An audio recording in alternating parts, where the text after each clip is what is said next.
Hey guys, we're running through the Absolute MMA update. So going through the results from the last couple of weeks and what we got coming up. So first thing we'll start with is the Eternal results. So we had 4 up on Eternal on the Gold Coast weekend before last. The boys all did really well. So we heard some big knockouts up there. So yeah, 3 wins and a loss. The loss was John Benson, who I've got to give a special mention to because jumped in on a week's notice for his first fight. I think the guy he was fighting had sold about 200 tickets, and I haven't seen the fight started really well for John. He got announced, he got booed. I think a drink thrown on him as he walked through the crowd. Got in the cage. They announced his name wrong, and then to a chorus of boos. So that was for his first fight. Welcome to the local MMA scene, John. So or Josh, as he now gets called as well. Yeah. So yeah, but John, look, he's actually very good, like quite a good grappler, but just didn't, just got swarmed on the start and just to give him a bit of a plug also, like you said, he took the fight on short notice and he was in the gym picking my brain, picking your brain, picking Raj's brain, picking Joe's brain, trying to get every little piece that he could. This guy really wants a piece of it, and I reckon come down the line in the future, he's actually gonna make a real run at these things. Yeah, so well done, John. Not the result you're after, but good effort. We had Nick kicked off the night, so we did actually win the first 3, so we're hoping to go 4-0. But so anyway, but yeah, Nick got taken down early, got back to his feet, sort of neutralized the position, and then landed a monstrous right hand and slept his guy really well. So yeah, Nick Field has been one that's been really impressive to me from like the lower level pros in here, and I reckon he's another one. Amateurs. Yeah. See, Nick, you're doing well enough that I think you're a fucking professional. Yeah. So you're doing well, brother. Keep up on that. And that was a hellacious right hand. Yeah, it was. I think he ate 1 or 2 and then just walked through. And got to eat one to throw one sometimes. So that was really good. Then we had I think Corey Sutcliffe. So Corey got a split decision win. Was very close. Like he probably, I think he was reasonably lucky to get the decision. But it was a very close fight. It could have gone either way. But a shout out to him. Well, I'm not really happy with what he did in terms of coming to him the night before his fight and saying, "Oh, by the way, I went to the doctor this week and I've got a broken fibula." So he did fight with a broken leg. Sometimes like it's so much that we want these guys that are coming up. We want them to be tough, and we want them to understand that like this is the fight game. It's not easy. You're always going to go into fights injured, but when you have an injury of that caliber, you can't come into your coach the night before a fight. Yeah. Then and not just a fight, before your debut. Debut amateur debut. And you know what? I mean, like, yeah, it's amateurs, and I always make a big point. They're like, yo, take hard fights when you're an amateur. It doesn't fucking matter. Yeah. Because these are the fights you're gaining experience in. But that being said, you still want to get out there and put on a show. So, guys, if you are injured, like a severe injury, I'm not saying if you sprained your ankle or you got a hurt hand or you're having a little bit of a mental break, that's one thing. But if you have a broken leg, maybe don't go out and do it. Hats off to you, Corey. You are a tough son of a bitch, but you are a dumb son of a bitch also.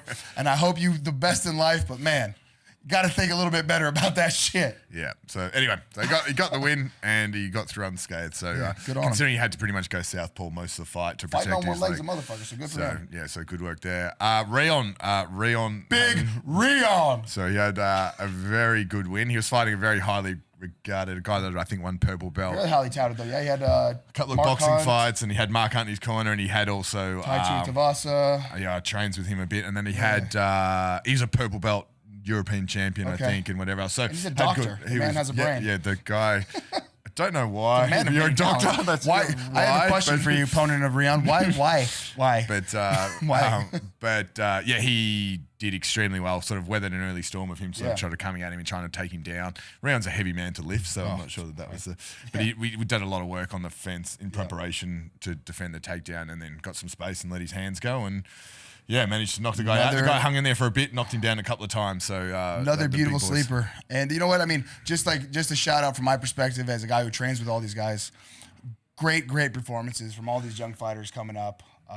This absolute younger crew team that we have coming together. It's gonna be we're gonna have a real squad of killers here in the future. And hats off to you guys and keep it up. Yeah. Then same weekend, last weekend we had some guys on, one guy, Tom or Toom, I think we say it. Are we talking MX Muay Extreme? Yes. Okay, so for the people who don't know, Dennis is going to pull this up real quick. MX Muay Extreme is a show in Thailand that's full Thai rules in MMA gloves. This shit is bonkers. Yeah, and it's 3 rounds, so they sort of push the action, so there's no feeling out process. Right, so in traditional Thai, it's 5 3-minute rounds. This is 3 threes. So the pace is go out. I've actually fought on this show, and they tell you it's not Muay Thai. Don't go out. Don't play for judge. Go out and fight. Yeah. And these dudes come out, and if you can play this right here, Dennis, these dudes go to war. And this is our boy here from Absolute MMA Thailand, putting the drop on him 1 time. And then I believe he continues to put the drop on him on 4 more times. I think the ref could have called it here, but this is MX. Muy extreme. So he's definitely putting on a clinic. I mean, look at that. He's just straight rights on the pipe. This guy's clearly out. Another straight right. The ref here in any other place other than Thailand would have stopped this fight. If this was a true Thai fight, this would have been stopped. But our guy, you know what? He's smart. He knows the fight's not over because they're going to make you put this guy away in a show like MX. He's still ready to fight. Ref calls it off here.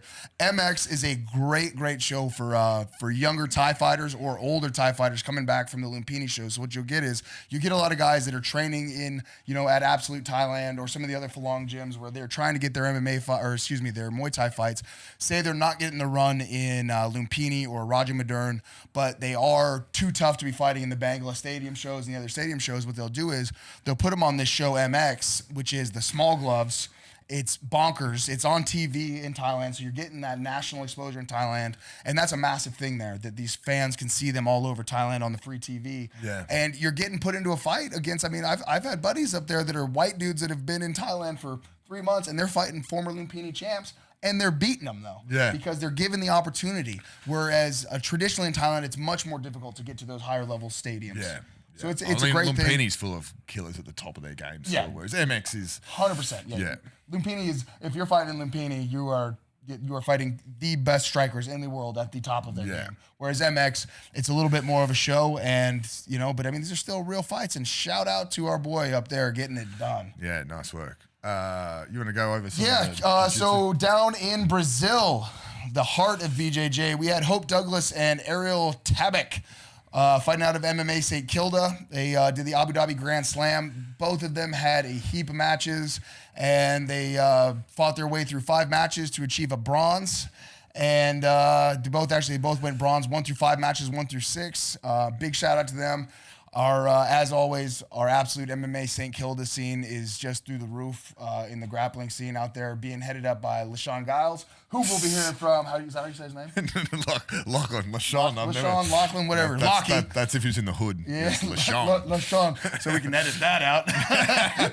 No, but headed up under Lucky Giles out there, who's the ADCC bronze medalist this year.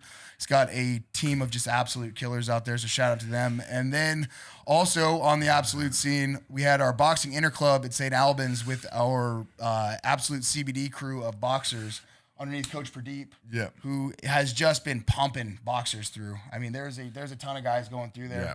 Massive shout out to them. They had a huge number of wins down there. And 4 from 6. So. 4 from 6. So that's a passing grade if you ask me. So shout out to everybody that's participated in that. And coming up next, in Australia, we've got 3 big fight cards coming up. So I'll let Simon take over here. But we've got Hex 20 here in Melbourne. We've got the AFC also here in Melbourne. And then we're going to have Eternal up in Perth. Simon, who we got fighting on the card from here? So first one up's AFC. So we got Lyle, Karim, and Bexod. Usman. Both are really sort of young, up-and-coming pros. So, really keen to see what they bring on this one. This is going to be the return of AFC, too. AFC's been away for a while, so it'll be their first one. And it's on, actually, UFC Fight Pass, as is, I think... Hex is as well. Yeah, I know the Eternal one. Oh, no. Eternal is, yeah. But, Hex has still been putting on great cards in Melbourne, probably one of the better ones. So, speaking of which, on Hex, we got Raja Shippen, Luke Catterbig, Jack Nicola, Sam Hibbard, and... Kevin. And did not forget that. Kevin. Sorry, Kevin. And Kevin. That one Bissett. French guy. Yeah, so we've got those 5 on there. So they've all got... they've all got tough fights, too. That's gonna be a massive night. But I will say this. Raja, I can definitely speak to Jack and Kev. Those guys have all been in the gym, putting in the rounds. Yeah. Kev's coming off a loss. Raja's coming off a loss against a very, very game opponent up in Korea. Guys are making it look Jesus Christ, making it look bounce backs there in those fights. Yeah. And Raja fought Hard to fight. I mean, Brian Caraway, he he's was top 3 in the UFC. He's top 20 in the world right now, at least. Yeah, I mean, well, he's top 3 in the UFC. So yeah, I mean, that's a serious opponent. Kev's coming off his first loss of his career, but Jack Dalla, who's like very, very good. I mean, highly touted. Yeah. Highly touted. But I mean, Kev, like I said, he's another highly touted guy out of our gym here at Absolute. World champion in judo out of France. Yeah. So, we're looking for big things from him. Jack, Blackjack as I like to call him. He's out of France. He's a phenomenal, one of my favorite training partners here. He's helped me get ready for 3 fights in Ryzen. He's a phenomenal kickboxer and a great sparring partner. I'm really looking forward to his fight. And we've got Lucas the Lycan, the former champ out here, right? Was a brace champ. Brace champ, yep. And then Sam Hibbard, the coach out of Absolute Thailand. Yeah. So soon he's actually returning to Melbourne now too. So Sam's fighting. Sam's fighting one of JJ's guys from Guam. So that'll actually be a good fight. So I think that they're all actually got. I reckon I'm not necessarily one to generally go to local fight cards because I kind of hate it. Yeah. But I reckon I'll show up to this card just because you got. I mean, this is actually going to be a night of good fights. Yeah, there's a lot on that. There's high level MMA that's going to occur on this card. It's not just going to be your typical barnstorm and twist his dick off type of fights. Yeah. So that'll be good. And it's great to see. Look, I think we've got. I mean, obviously you're coming up in end of December too, but to have like at least Lyle and there's Jasper who just fought, Jack and Kevin. So it's not often you get 5 sort of pro welterweights all fighting at the same time. Everybody's going to be in the gym training together, helping each other out. And a really good vibe. Guys, I mean, at the end of the day, December is going to be a massive month for Absolute MMA Australia between Hex, the AFC, Eternal. So Eternal in Perth, just quickly on that. Yep. We got Danielle Stevens, Jake Savick, Liam McNeil, and Corey Chappell. Corey Chappell's another welterweight that sort of jumps in those rotations. Who's tough as hell. Our 77 kg stable is deep here at Absolute. So guys, that's about it for the updates of the local scene out here. Guys, again, I just want to go back to this. December is going to be a massive, massive month for your Absolute MMA athletes. So please support them, be in the gym, show up to the fights and check it out. It's very rare that you get one gym that has the ability to pump out this many high-level fights and fighters all in the same month. Other than that, you guys stay tuned. Up next, we've got LaShawn Giles. Am I saying that wrong? Yes, you are. Lachlan Giles. What? But that's not how it's spelled. That's how you spell Lachlan. Yeah, you guys are weird.